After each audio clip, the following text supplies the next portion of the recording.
자, 계속해서 6번 보도록 하겠습니다. 자, 작업량은 1000개가 제시된 작업지시서 샵 108번의 생산과 관련하여 다음과 같이 원가가 발생하였으며 기초 및 기말 재고는 없다. 작업지시서 샵 108번과 관련하여 발생한 정상 제품의 단위당 원가는 얼마인가입니다. 근데 이 문제에서 가장 중요한 키워드가 있어요. 이 문제에서 정상 제품의 단위당 원가를 얘기하는 거예요. 그 뜻은 뭐냐면은 제조 간접비는 정상 개별 원가를 이용을 해라 이 뜻이에요. 그러면은 예산 조업도 필요가 없죠. 이건 페이크죠.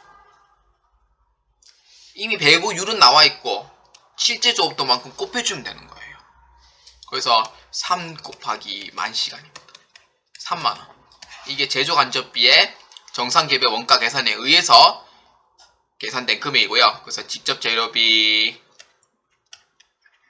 8만원. 그 다음에 직접 농무비 6만원. 더하고 제조 간접비 3만원만큼 더해주면 돼요. 그래서 얼마냐면은 17만원입니다. 합치면 17만원이 되고요. 여기서 생산량은 몇 개냐면은 1000개가 돼요. 그래서 1000개만큼 나누면은 단위당 원가가 얼마인지 나오게 될 거예요. 얼마냐면은 170원입니다. 그래서 이 문제에서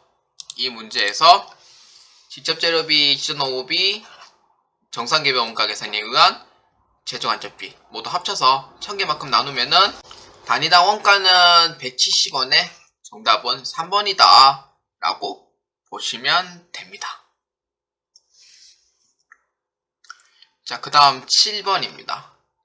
다음은 표준 원가 계산 제도를 사용하고 있는 당사의 10월 중 생산 활동과 관련된 직접 노무비에 대한 자료다. 직접 노무비의 임률 차이는 얼마인가 입니다. 이 문제에서 요구하는 임률 차이를 얘기를 해요. 그래서 실제 곱하기 실제의 금액, 그러니까 즉 AQ 곱하기 AP라고 하죠. 그 다음에 이 사이에 두고 있는 실제와 표준의 금액을 기록을 해요. 그 다음에 표준 SQ 곱하기 SP 표준입니다.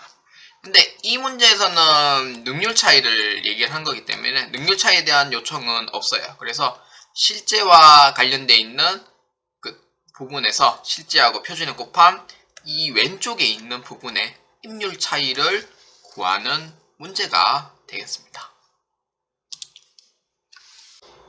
자, 이 문제에서는 실제의 노동시간도 있죠. 노동시간 2700시간에서 곱하기 실제의 1시간당 그 임률 가격을 묻는 거예요. 얼마냐면은 30원입니다. 그래서 이 금액만 곱해주고요. 그 다음에 AQ는 똑같이 실제 노동시간에서 얼마? 표준 임률을 구하는 거예요. 곱하기 28입니다. 그러니까 실제에서 표준, 그러니까 2700시간에서 28만큼 곱해주면 돼요. 그래서 이거를 직접 암산은 못하기 때문에 계산기를 이용을 해서 금액을 찾습니다. 얼마냐면은 81,000원이 되고요. 그 다음에 75,600원이 되는 거예요. 자, 이 문제에서는 실제와 표준을 비교한 결과 75,600원이 뭐 예산이라고 뭐 하기도 그렇지만 예산이라고 치고요. 75,600원만큼의 예산을 결정했는데 실제로 사용한 금액은 얼마냐면 81,000원이 실제는 81,000원이 되는 거예요.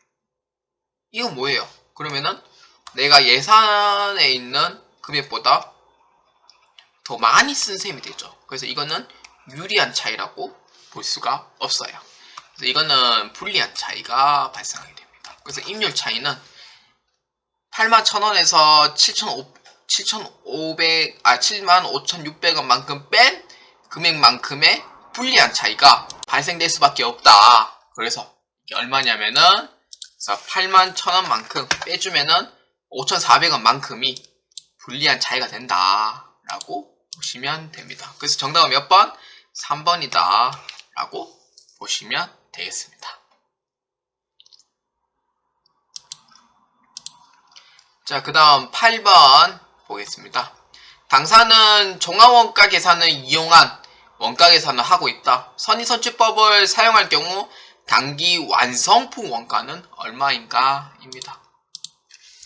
자, 이 문제에서는 선의선취법을 이용을 하고 있어요. 그래서 1단계부터 3단계까지 모든 절차가 필요합니다. 1단계는 일단 수량을 먼저 파악을 해보는 거예요. 자, 기초에는 몇 개냐면은 500개. 그 다음에 단기 착수량은 몇 개인지는 안 적혀있지만, 단기 완성품은 몇 개냐면은 4000개가 되는 거예요. 그 다음에 기말에 있는 금액은 몇 개냐면은 700개가 되는 거예요. 그러면은 대차 평균의 원리에 의해서 오른쪽이 4700개, 왼쪽이 4700개가 돼야 돼요. 그럼 단기 탁수량은 얼마냐면은 4200개가 되는 거예요. 그 중에 단기 완성품은 기초에 500개가 포함되어 있고요. 그 다음에 단기 착수량에서는 4200개 중에 3500개만큼 완성이 되어 있는 거예요. 그 다음에 기말은 단기 착수량에서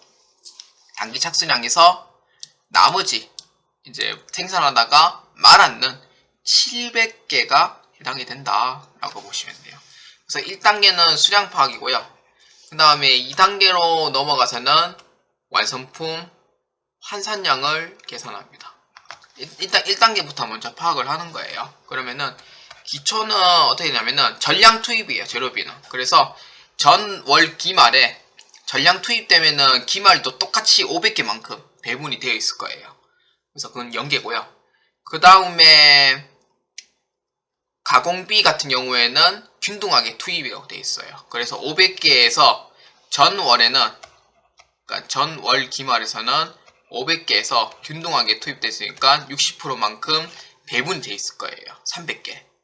300개만 배분되어 있고, 그 나머지를 뺀 나머지 200개 있죠. 200개만큼 그 기초에 포함을 시켜주면 됩니다. 그래서 완성품 환산량은 기초에 200개만큼 해주면 되고요. 그 다음에 단기 착수 완성 수량돼 있죠.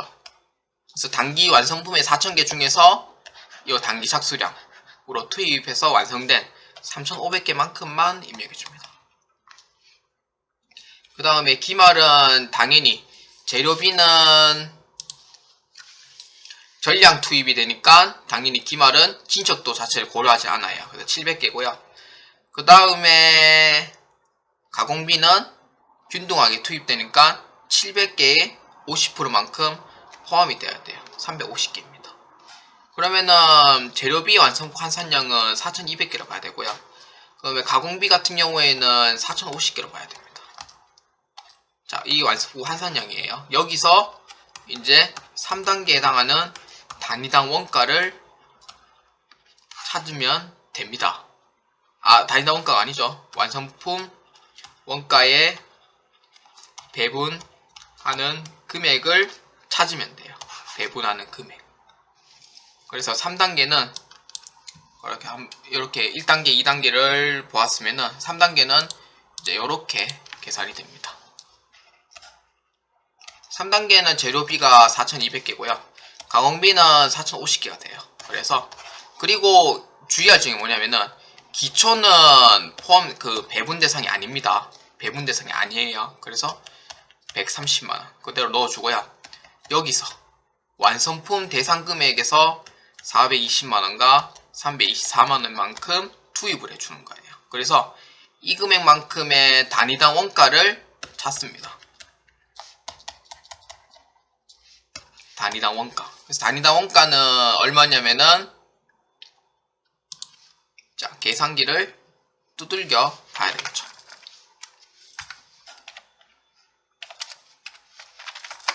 1000원. 1000원이 되고요. 그 다음에 324만원에서 4050원만큼 나눠주면 돼요. 얼마냐면은 800원이 되는 거죠. 그래서 이게 단위당 원가 금액이 되면은 이제 마지막에는 이제 배분을 시켜줘야 돼요. 배분은 어떻게 시켜주냐면요. 기초의 수량은 모두 제외하고 완성품 금액만 배분해줘요. 얼마나 3,500개, 그 다음에 여기는 기초 200개하고 단기 3,500개가 돼 있어요. 그래서 3,700개 만큼 배분을 해줍니다. 자, 그래서 얼마냐면은 물론 재료비 350만원이고요. 가공비만 계산하겠습니다. 296만원입니다.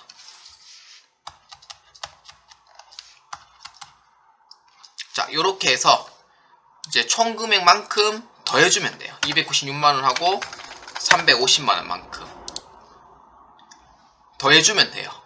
더해주면은 646만원 되있죠. 답은 2번이 아닙니다. 2번 체크하신 분도 계시겠지만 이거는 하자 말하는 거예요. 2번 아닙니다.